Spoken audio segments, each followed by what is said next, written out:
आइए जानते हैं आज की कुछ अंतर्राष्ट्रीय खबरों को। पहले एक नजर आज की हेडलाइंस पर। आने लगी तालिबान राज की भयावह तस्वीरें, बैंकों में पैसे नहीं। अफगानिस्तान में अमेरिकी ड्रोन हमले में 2 हाई प्रोफाइल आईएसआईएस के साजिशकर्ता और सूत्रधार मारे गए। अफगानिस्तान के कपीसा में भी तालिबान को तगड़ी चोट।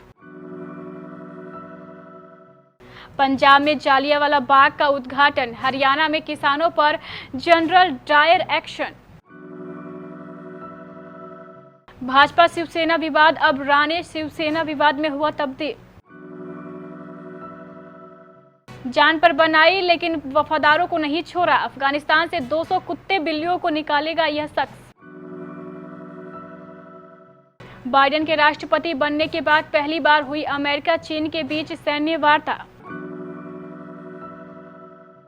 अरमान कोहली के घर एनसीबी की रेड, ड्रग्स बरामद करने का दावा। रविंद्र जडेजा को हॉस्पिटल ले जाया गया, फील्डिंग के दौरान घुटनों में लगी थी चोट। और नीरज चोपड़ा के समर्थन में आए पहलवान बजरंग पुनिया। अफगानिस्तान में तालिबान का राज शुरू होने के साथ ही बदतर हुए हालातों की भयावह तस्वीरें सामने आने लगी है। देश की जनता दाने दाने को मोहताज हो रही है और वित्तीय संकट साफ दिखने लगा है। इस बीच राजधानी काबुल में सैकड़ों अफगानों ने एक बैंक के बाहर विरोध प्रदर्शन किया और एटीएम मशीनों से नकदी निकालने के लिए लोगों की लंबी कतारें लग गई। गौरतलब है कि इससे पहले संयुक्त राष्ट्र ने सूखे के कारण अफगानिस्तान में लाखों लोगों को मानवीय सहायता की जरूरत पड़ने के लिए चेतावनी जारी की थी। काबुल हवाई अड्डे पर आत्मघाती हमले में 169 अफगान और 13 अमेरिकी सैनिकों की मौत के बावजूद हजारों लोग अभी भी देश से बाहर निकलने की उम्मीद में जुटे रहे हैं। अमेरिका ने अफगानिस्तान में काबुल एयरपोर्ट पर आत्मघाती हमले के 48 घंटे के भीतर ही उसकी साजिश रचने वाले इस्लामिक स्टेट खुरासान के 2 शीर्ष आतंकी सरगना को मार गिराया है। पाकिस्तान की सीमा के पास नागरहार प्रांत में शुक्रवार रात किए गए ड्रोन हमले में इस्लामिक स्टेट का एक साजिशकर्ता घायल भी हुआ है। तालिबान ने अमेरिका के इस हमले की निंदा की है और इसे अफगानिस्तान की धरती पर हमला बताया है। उसने यह भी कहा है कि अमेरिका को हमले से पहले उसे बताना चाहिए था। अफगानिस्तान पर कब्जा जमा चुके तालिबान को कपीसा प्रांत में बड़ा नुकसान झेलना पड़ा है। यह पूर्व उपराष्ट्रपति अमरुल्लाह सालेह के नेतृत्व में मुकाबला कर रहे नेशनल रेजिस्टेंस फोर्स ने मुंहतोड़ जवाब दिया है। दोनों गुटों के बीच यह जंग कपीसा प्रांत के संजन और बगलान के खोस्ता व फोरेग जिले में हो रही है। पंजशीर में संघर्ष विराम के उल्लंघन की वजह से सालेह के लड़ाकों ने तालिबान पर पलटवार किया है। स्थानीय मीडिया के मुताबिक तालिबान और रेजिस्टेंस फोर्स के बीच रविवार को भीषण गोलीबारी हुई, जिसमें तालिबान को बड़ा नुकसान उठाना पड़ा है। उधर पीएम मोदी चमाचम जालियांवाला बाग का उद्घाटन कर रहे थे और इधर कांग्रेस हरियाणा की बीजेपी सरकार के एक अफसर के आदेश की तुलना जनरल डायर के फायर वाले ऑर्डर से कर रही थी। इन दोनों घटनाओं का एक साथ होना महज संयोग है या सियासत के बदले चरित्र का संकेत भी है। करनाल में एसडीएम आयुष सिन्हा एक वीडियो में पुलिस वालों को ये कहते हुए पाए गए कि इधर से कोई गुजरे न पाए, जो आए उसका सिर फोड़ देना। फिर हुआ भी यही, किसान आए और उनके सर फोड़े गए, जमकर लाठियां चली, उन्हें दौड़ा दौड़ा कर पीटा गया। महाराष्ट्र में भाजपा और शिवसेना के बीच हुआ हालिया विवाद अब नारायण राणे बनाम शिवसेना का रुख अख्तियार करता दिखाई दे रहा है। शनिवार को जो कुछ हुआ उसको देखकर तो यही कहा जा सकता है, इस दिन राणे द्वारा शिवसेना नेताओं पर किए गए निजी हमलों का किसी भी वरिष्ठ भाजपा नेता ने बचाव नहीं किया। वहीं शिवसेना का रुख देखकर लगता है कि उसने भी लक्ष्य बना लिया है कि वह राणे पर तो हमला करेगी लेकिन भाजपा पर टिप्पणी करने से बचेगी। गौरतलब है कि हाल ही में भाजपा की जन आशीर्वाद यात्रा के दौरान नारायण राणे ने उद्धव ठाकरे पर आपत्तिजनक टिप्पणी की थी। इसके बाद राणे को गिरफ्तार भी किया गया था, लेकिन देर रात उन्हें जमानत मिल गई थी। अफगानिस्तान पर तालिबान के कब्जे के बाद हजारों लोग वहां से निकलना चाहते हैं।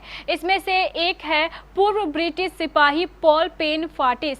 हालांकि पॉल की कहानी अन्य लोगों से काफी अलग है। जहां अन्य लोग अपनी और अपनों की जान बचाना चाहते हैं, वहीं पॉल अपने साथ 200 बिल्लियों और कुत्तों को अफगानिस्तान से बाहर ले जाना चाहते हैं। काबुल के हामिद करजई इंटरनेशनल एयरपोर्ट पर हाल ही में हुए विस्फोट के बाद पॉल अपने साथियों के साथ वहां पर फंस गए थे, लेकिन ब्रिटिश सरकार उनकी मदद के लिए आगे आई और उनके अपने कुत्तों और बिल्लियों के साथ वहां से बाहर निकलने का रास्ता साफ हो चुका है। जो बाइडेन के सत्ता में आने के बाद पहली बार चीन और अमेरिका के बीच सैन्य स्तर की बातचीत हुई। इस चर्चा में सबसे ज्यादा जोर अफगानिस्तान के बदलते हालात पर दिया गया। बाद में मीडिया से बातचीत करते हुए चीन के विदेश मंत्री ने तालिबान के पक्ष में बात रखी। उन्होंने कहा है कि वह चाहते हैं कि अफगानिस्तान में आसानी से सत्ता का परिवर्तन हो जाए, यही अफगान लोगों के हित में है। हालांकि उन्होंने खुले तौर पर तालिबान का नाम नहीं लिया। बॉलीवुड अभिनेता अरमान कोहली के जुहू स्थित घर पर नारकोटिक्स कंट्रोल ब्यूरो ने शनिवार शाम को छापा मारा। एनसीबी ने दावा किया है कि उनके घर से ड्रग्स भी बरामद की गई है। अब एजेंसी के ऑफिस में एक्टर से पूछताछ की जाएगी। एनसीबी के जोनल डायरेक्टर ने कहा है कि पूछताछ में एक्टर कोहली ने गोलमाल जवाब दिया है। बता दें कि कोहली ने करीब 17 फिल्मों में काम किया और बड़े एक्टर्स के तौर पर बॉलीवुड में पहचान बनाई है। वह बिग बॉस में भी जा चुके हैं। साल 2018 में उन्हें एक्साइज डिपार्टमेंट ने शराब के मामले में गिरफ्तार किया था। उनके घर पर स्कॉच विस्की की 41 बोतल पाई गई थी।